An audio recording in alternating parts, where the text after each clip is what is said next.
Bismillahirrahmanirrahim. Assalamualaikum warahmatullahi wabarakatuh. Innal hamdalillah wa syukralillah wassalatu wassalamu ala Rasulillah. Asyhadu an la ilaha illallah wahdahu la syarikalah wa asyhadu anna Muhammadan abduhu wa rasuluhu la nabiyya ba'dah.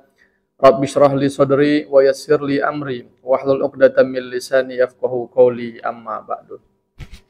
Baik, mencoba untuk menjawab salah satu pertanyaan dari jamaah yang menanyakan hal seperti ini. Di manakah seharusnya atau di manakah yang lebih afdol jenazah itu dimakamkan? Apakah di tempat beliau wafat atau dibawa ke rumah asalnya, ke daerah asalnya? Baik, bismillahirrahmanirrahim. Kita coba menjawab.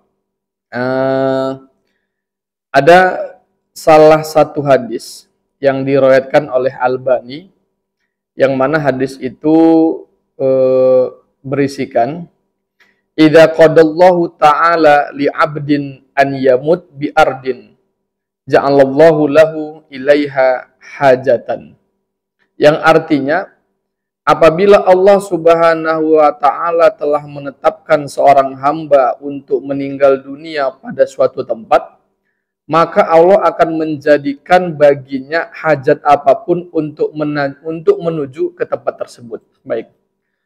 Yang sama-sama sudah kita ketahui bersama bahwasanya manusia itu diciptakan dari tanah.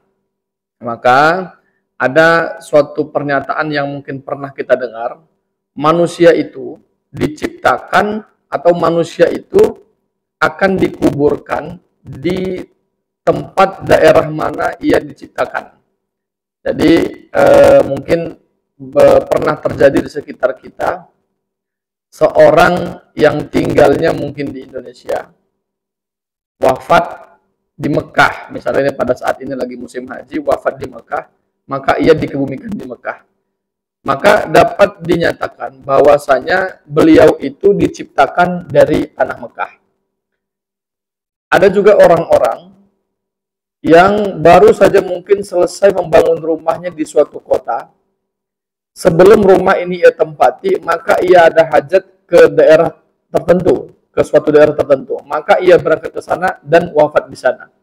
Maka besar kemungkinan ia diciptakan dari tanah di mana ia diwafatkan. Baik, tadi itu hadis yang diriwayatkan dari Albani, yang mana artinya adalah apabila Allah telah menetapkan suatu hamba, ia akan meninggal pada suatu tempat, maka Allah akan menjadikan baginya hajat apapun untuk menuju ke tempat tersebut. Jadi tanpa kita ketahui, ia akan berangkat ke tempat tersebut dan ia akan diwafatkan di tempat tersebut.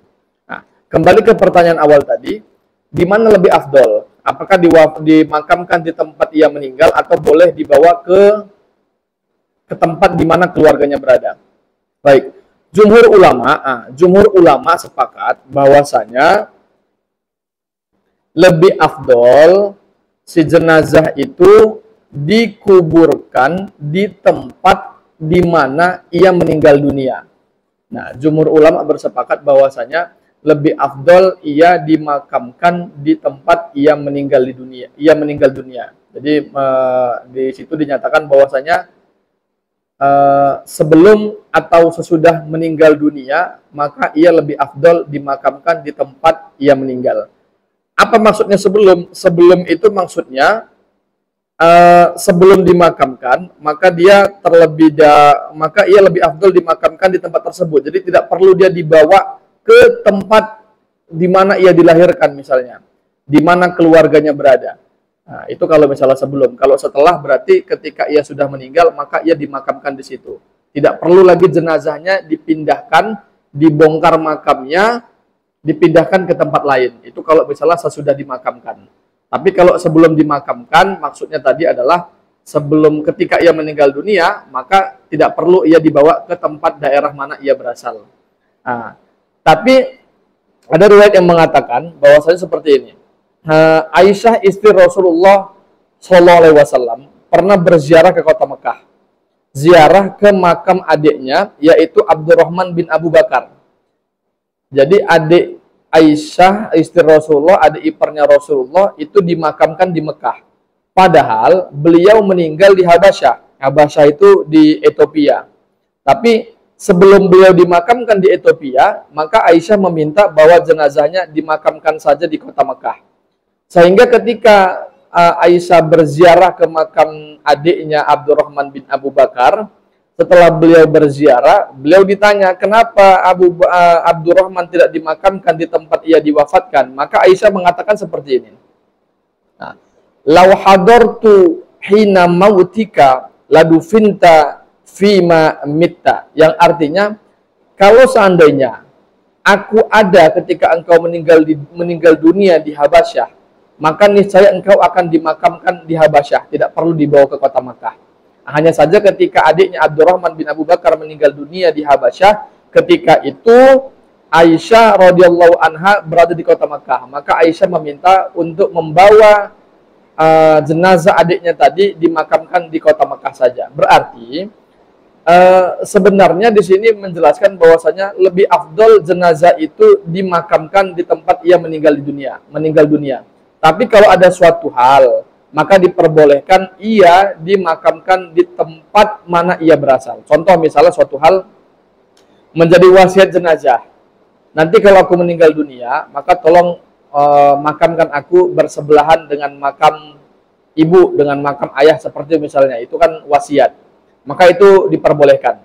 Atau hal yang lain, tempat ia meninggal dunia tidak ada keluarganya, maka dikhawatirkan mungkin kuburannya tidak terawat, tidak ada yang menziarahi, maka diperbolehkan untuk memindahkan atau untuk menguburkan jenazah yang tadi misalnya dia meninggal di Habasyah, maka dimakamkan di kota Mekah dengan catatan bahwasanya di sana ada keluarganya yang dapat mengunjunginya. Atau mungkin mengambil manfaat atau mengharapkan berkah dari tempat yang dituju. Karena tempat yang dituju ini misalnya di kota Mekah, banyak orang berziarah ke sana. Jadi itu boleh. Nah, tapi ketiga hal ini tadi itu diperbolehkan, itu menurut Imam Hanafi. Tapi Imam Hanafi memberi catatan, kalau seandainya jenazah ingin dimakamkan di tempat ia berasal, atau jenazah ingin dimakamkan di suatu tempat karena wasiatnya, maka pastikan yang pertama, ketika jenazah ini dibawa, jangan sampai ada bagian tubuh yang tertinggal, atau ada bagian tubuh yang rusak, atau ada bagian tubuh yang hancur. Kalau misalnya kita pastikan jenazah ini tubuhnya masih bagus, kira-kira jarak dari sini ke tempat pemakamannya kurang lebih misalnya 5 jam atau 6 jam, masih memungkinkan kondisi fisik jenazah ini masih belum hancur, maka diperbolehkan. Itu yang pertama. Yang kedua, jangan sampai terlalu lama menunda pemakaman jenazah. Kenapa jangan sampai terlalu lama menunda? Karena dikhawatirkan ada hal-hal lain yang terjadi. Kita tidak mengetahui bagaimana fisik jenazah dan lain sebagainya, maka disunahkan di mana ia meninggal di situ langsung dikebumikan agar tidak sampai menunda-nunda pemakaman si jenazah ini tadi. Jadi dalam hal ini maka ada dua jawabannya. Yang pertama, lebih afdol jenazah itu dimakamkan di tempat ia meninggal dunia, karena menurut dari hadis Al-Albani bahwasanya di sini dijelaskan apabila Allah ingin mewafatkan seseorang pada suatu tempat, maka Allah akan memberikannya hajat untuk pergi ke tempat tersebut. Nah, karena para ulama mengatakan bahwasanya manusia itu diciptakan dari tanah di mana ia akan dikuburkan. Yang kedua, jenazah boleh dimakamkan di tempat asalnya atau di tempat mana yang ia kehendaki, dengan catatan tadi bahwasanya menginginkan berkah dari tempat yang ia tuju, apakah ini ada wasiat dan lain sebagainya. Dengan tanda kutip lagi, dipastikan jenazah ini masih fisiknya masih utuh. Kemudian jangan sampai terlalu lama menunda-nunda pemakaman jenazah. Itu saja mungkin dapat saya sampaikan. Lebih dan kurangnya mohon maaf. Wal afu minkum. Wassalamualaikum warahmatullahi wabarakatuh.